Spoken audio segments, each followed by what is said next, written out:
subscribe, share. Waraanaatii fi elleefiin sa'aatii 7 keessatti yeroo isiniif kenne harka kennadhaa jechuun dhaamaniiti jiru. Dabalatuu kanaaf daraartuu Shaamii. Ministeerri muummee Itoophiyaa Abiyyi Ahmad wayita loltoonni gara magaalaa Maqalee qajeelaa jiran kanatti humna Tigraay keessa jiraniin akka harka kennatan sa'aatii 72 kennan. Muummee ministeera Abiyyi Ahmad hooggantoota TPLF aduun keessan lixaa jirti jechuun harka akka kennatan ergaa dabarsan. Gareen kun beekamtuu naannoo Tigraay kan bulchan adda bilisa baasaa uummata Tigraay TPLF hanga dhumaatti niin falmadha jechuunis irra deddeebiin hima. Lola kanaan hanga ammaatti dhibba guddaan gaggeeffamu maddi keenya OIB'tti himan. Dhugaadha wanti ba'ametti kan dura kullin sababa isaan hawaasa irratti miidhaa geessisee dabalatu keerroo maqaa aanaa jedhatti yaadatti foolii gala guutuu aanaa jedhatti yaadatti intala isaanii gabbaatanii fudhatanii kana gubbaan ijoollee keerroo argamee ayi keessatti mucaa keerroo yaamu tokko dhawaniitti akka shitaanaa jedhatti yaadaqiidhaaf egaa intala isaan ture booda jaarokko dhawanii sababoota fincilli akkuma tuufetti jira. Dammoo biraatiin wanni deemamaa jiru fincilli kun maaliif as qofarratti akka xiyyeeffatee fincilli kun akka guutuu Oromiyaa akka xiyyeeffatu as qofarratti akka Oromoon hin deemne Oromoo Oromiyaa guutuu Oromiyaa akka xiyyeeffate fincila kana kaasanii muddanii dhaamsa akka nu guutanii barbaannaa jechuudha. Yeroo hedduu diinni asirratti arginu tolee jira waan ta'eef kanaaf qabsoon waloodha waan ta'eef yeroon Oromiyaatis akka argeetis akkuma guutuu Oromiyaatis ta'e fincilli kun itti fufuu qaba jechuudha. Kanaaf wanni haalli amma aanaa diriitti yaalaa akka jedhamee jiru taargeetii hedduu biraa akka jedhamee jira. Kanaaf akka miidhaan gargaraa hin geenye yeroon Oromiyaatis taatee fincila kana qabsoo kana waliin akka nuti kana dhaabbatanii jechuun namni qabamee jiru garuu ijoolleen keerroo bakkatti jetti maatii keenya dararaa jiran halkan galgaluu dhufanii maatii keenya dararaa jiran boochisaa jiranii akkana waywaashisaa jiranii yeroo nuti baqannee ilmaan keessa fidaa jiranii maatii keenya bu'anii dagguraa jiranii kanaaf wanni deemamaa jiru waan baay'ee nama yaachisiisu beekte namni kun kaduu hin jiru garuu hanga ammaatti midhaan hospitaala illee hin deemne garuu iddoo dhuunfaatti akka laalamu jiru wallaanaa jira beekte kanaaf amma dura kaduu dhuunfaa hin jiru garuu wanni immoo deemamaa jiru maatii keenya irra hedduu gargaraa geessaa jiru. Waan biraanuu hin qabu maaltu waajjira wanni biraa gabaabumatti uummanni Oromoo guutuun xiqqaa guddaadhaan bahaa dhiyaan kaabaa giddaan bahanii falmachuu qabu. Wanni guddaan wanni nu bilisoomsa waan itti laayyoo tokko illee erga dhiyaatu hin baasaa qabsu. Wanni qabsu warra laaluuf akka jirtu. Diinni kutaa kudha diinni yeroo carraa harkate kutaadhaan nu qoodee dhiibbaa gargaraa nu qubee gola waan ta'eef kanaaf uummanni Oromoo xiqqaa guddaadhaan bahee falmachuu dhagaa malee wanni keenya eeguun tokko kanaaf carraa nuti qabu tokkichaa kana carraa tokkichaa kana fayyadamnee hayyoota keenyaas baafannee fi bilisa walabummaa kan mirkaneeffachuu qabnaa jechuun qaba uummata Oromoo. Gareen miidiyaa OBN godina Harargee bahaa naacina san deemuudhaan uummata dogongorsuuf akka isaan hayyoota Oromoo maqaa balleessuuf yaalan qeerroon irratti dammaquudhaan ofirraa ari'uu maddi keenya OIB'tti himeeti jira. Wantiniin ibsachuu barbaadu yaani kanachuu barbaadu arraan tana OBN miidiyaa boqolloodha. Guyyaa arraan tana uummata keenya aanaa cinaqsan dhaqee uummata keenya dogongorsiisuudhaaf san osoo hin ta'in nama san qofa osoo hin ta'in hayyoota keenya akka isaan arrabsan goosisuu barbaadeeti. Uummanni keenya garuu maqaa hammeenya waan akkasii hin qabu garuu warra jiru jira warra hattoota gantoota warra maqaa qeerrootiin aangoo qabatee waajjiran kan harkaa qabutu jira. Keessattuu eenyufaa maqaan isaanii tokko Anwaar jedhama hojjetaa misoomaati. Inni kaanis Sa'addiid jedhama hojjetaa waajjira barnootaati. Inni kaanis maqaa isaatiillee dilas waan hin beekneef hojjetaa buufata fayyaa cinaqsan waan ta'eef isaan sadeenuu jaroota har'a achirratti yaada laatee hayyoota keenya arrabsuudhaan hayyoota keenya maqaa balleessuudhaan uummata cinaqsanillee akkasumatti maqaa balleessuu warra barbaadanii jechuudha jarri kun. Kanaafuu jarri kun olola hin taane hayyoota keenya hayyoota qaqqaalii arrabsuu osoo hin ta'in kanaafuu akka isaan irraa ibboota jiran irraa of qusatan hayyoota keenya arrabsuurraa uummata cinaqsanillee maqaa balleessuu cinaqsan kabaja qaba kanaafuu kanaan isiniin jaa galatooma jabaadhaan isin jedha. Jeeta koolii fe'isa buuteen kan dhabame qondaalli Aboo Koloneel Gammachuu ayyaana har'a mana murtiitti dhiyaachuun dhagameeti jira. Dabalatatu kanaaf Daraartuu Shaamii. Baatii takkaa oliif achi buuteen isaa kan dhabame qondaala Aboo Koloneel Gammachuu ayyaana mana murtii caffee mudaatti dhiyaate hooggantoota Aboo fi qondaaltonni Aboo akkasumas miseensonni Aboo ajjeefama artistaa Haacaaluu Hundeessaa booda hidhaman amma simata tokkoon malitti mana hidhaa adda addaa keessatti ukkaamsamanii dararamaa jiran.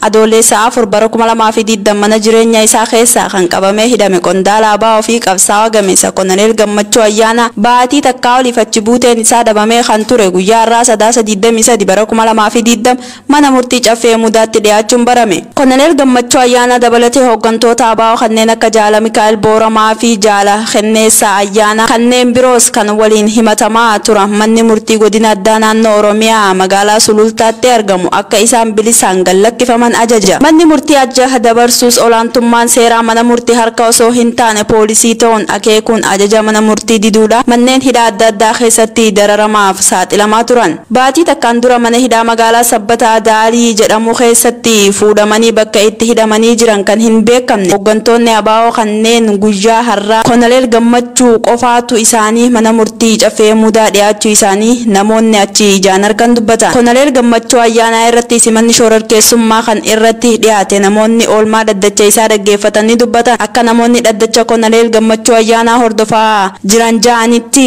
himanni irratti dhiyaateef yaada maalii qabda jechuun abbaan seeraa yoo gaafatu akkas jechuudhaan dubbate. Ani qabsaa'aa haqaati malee shororkeessaa miti jechuudhaan yaada isaa kan kennee dubbatan. Hoogganaa olaanaa fi qabsaa'ota haqaa kanneen akka Jaala Abdii Raggaasaa gurraandhala 29 bara 2020 kan hidhame hanga ammaatti himata tokkoon maletti manneen hidhaa adda addaa keessatti oromummaa yakka taatee fi dararamaa kan jiru tahuu Jaala Mikaa'el Booramaa fi Jaala Kenneessaa ayyaana adoolessa 3 bara 2020 mana jireenya isaanii keessaa kan ukkaamsaman yeroo amma bakka itti hidhamanii jiran maatii isaa tahee jaallan qabsoo isaanii akkasumas dhaabni isaanii Aboo'n bakka isaan jiran barbaade argachuu hin dandeenye. Kanan gammaasiniin biraan geenye oduu biyya keessaati immoo oduu biyya alaa. Ameerikatti tallaaliin koronaa vaayirasii muddee dhufurraa jalqabuu danda'a jaame dabalatatu kanaaf Maamad Abdusalaam. Ameerikaa jalqaba talaallee COVID-19 muddee 10 qabee argachuu danda'u jedhan hoogganaan sagantaa talaallee koronaa vaayirasii Ameerikaa. Dr. Monsef Silaw miidiyaa CNN'tti talaallichi mirkanoofnaan karoorriin keenya gara wirtuulee talaallee sa'aatii 24 keessatti raabsuudha jechuun himan. Yeroo isaan kana himan jiran kanatti Ameerikaan koronaa vaayirasiin akkuma dabalaa jirutti jira. Ameerikaan hanga yoonaa namoota dhukkubichaan qabaman miliyoona 12 yoo ta'u namoonni 200 fi 55 lubbuu dhabaniiru jedha odeeffannoon John Hopkins. Lakkoofsi kun akka addunyaatti isa guddaadha jedhama. Dhaabbatni qorichaa Pfizer fi BioNTech talaalliin isaan oomishan atattamaan akka isaaniif ragga'u iyyataniiru. Talaalliin doozii 2 qabu harka 95 akka hojjetu mirkanaa'ee jira.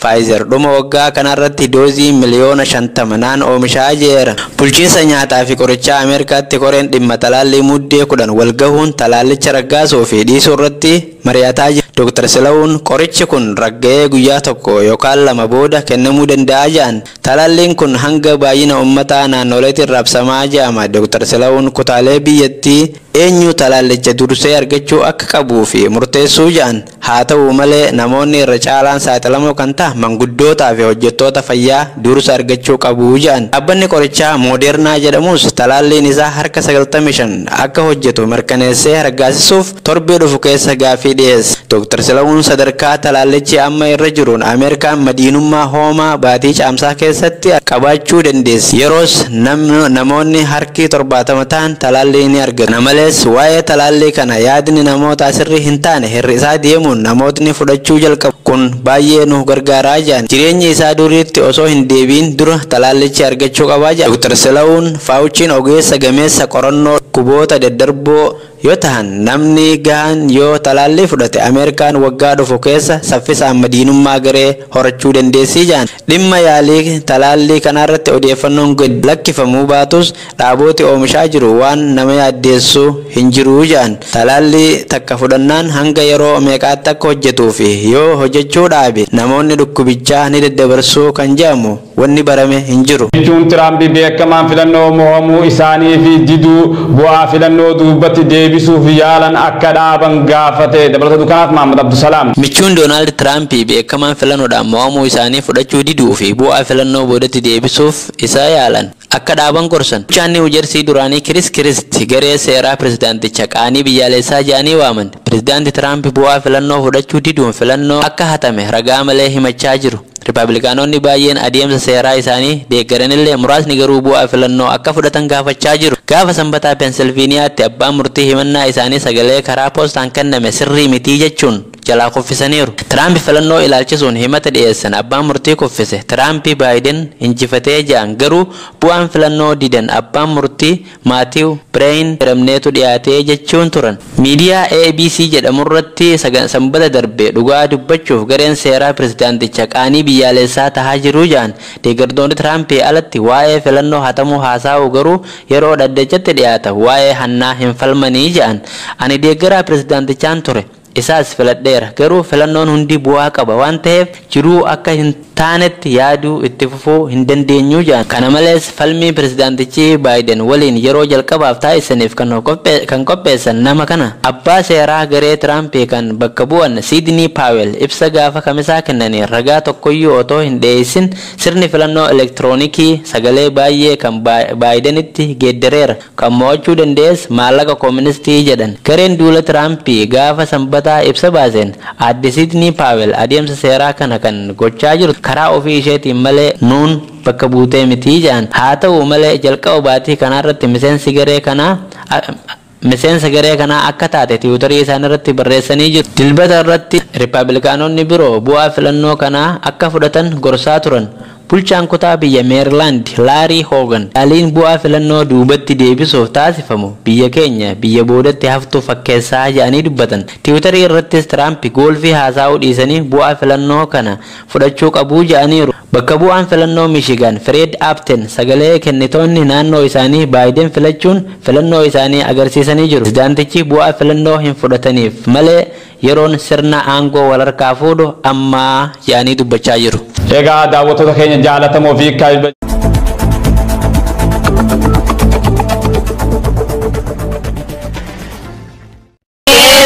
Media Network subscribe.